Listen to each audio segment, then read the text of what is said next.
Okay, let's look at the head. Um, General head construction, and we're going to go into 3D now. I want to get the proportions out of the way so we get the measurements. The general head construction is actually pretty easy. You start with a circle. It's just to understand your measurement. And about a third of the way down, you could draw a line for the eye, and the eye line, if you will, and then you can halve that circle or sphere, actually, as well.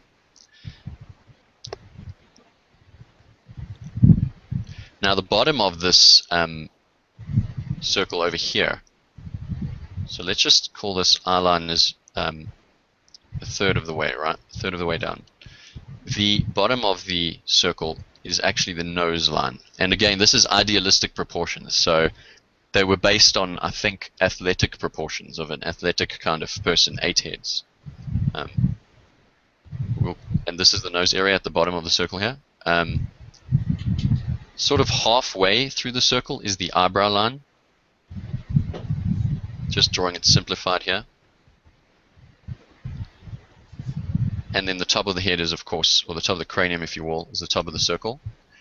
The cheeks tend to start sort of by the eye line and come down. And what you want to do is view the nose as a third, as a half of a halfway point between the middle of the eye line and the jaw. So, roughly halfway here, we have the jawline.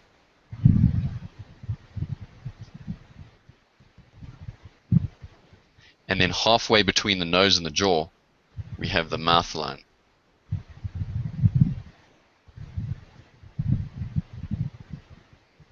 Okay, I'm going to go over this again, just in a different color so that these things are more clear. Oh yes, and of course, the ears are between the eyebrows and the nose. So you'd kind of indicate the ears like this.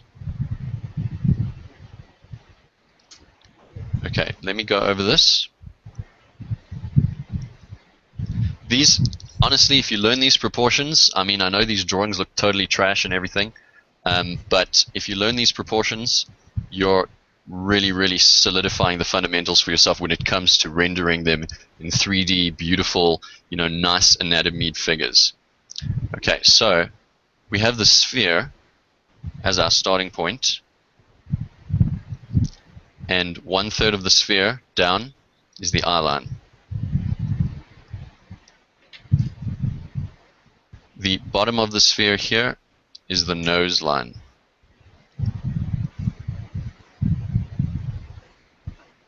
Then halfway through the sphere is the eyebrow line.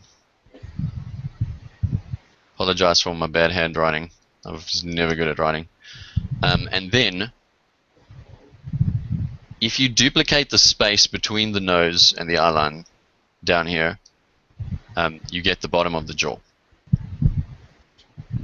You can see how the face tapers as well in this section.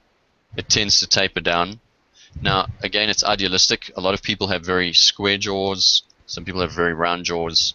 I just tend to do this trapezoid kind of shape as a general guideline, also basing it on where the cheekbones fall in the skeleton. I'll just vaguely show where that is.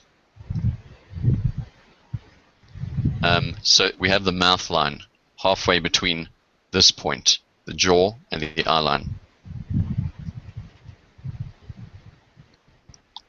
And then the ears fall between the nose and the eyebrows.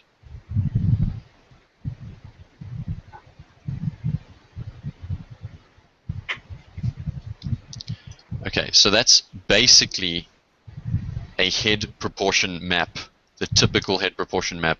And if you want to draw the neck in, of course, that can come generally by the ear, where the ear and the jawline meet over here. So depending on whether it's a guy or a girl or a very young person or an older person, the neck can look different. Basically comes down like this and then moves into the what's called the trapezius muscle, or traps. You probably know what traps are. And that's basic head proportions.